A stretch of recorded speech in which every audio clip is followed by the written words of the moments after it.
According to the earliest studies produced by GSK, Paxil actually showed a decrease in suicidal thoughts and actions compared to placebo groups, or at least that's the way the company presented it, but it was a lie.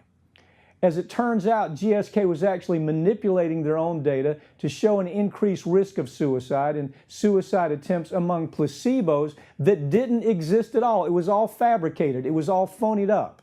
And again, GSK did this to convince the FDA that its antidepressant was completely safe. An internal email from the company from 1999 showed that the studies had been manipulated to count placebo suicide attempts that should never have been counted at all. Again, they were phoning up the data.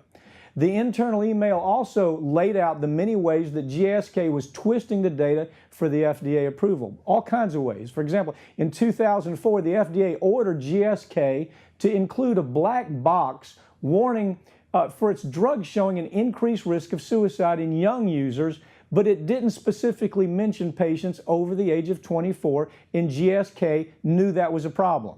In April of 2006, nearly 7 years after GSK's own internal documents showed that the company knew it was misrepresenting, making up findings, GSK finally decided to reanalyze its data and found that yes, absolutely, Paxil does in fact cause a statistically significant increase in suicidal thoughts and actions in adults with major depressive disorder. And yet, the product label was still not updated to reflect this fact that GSK was absolutely aware of.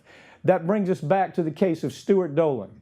Had Glaxo properly warned doctors and patients, and even the FDA, about the dangers they understood 20 years ago, Mr. Dolan and all the people that have died from this product might still be alive today.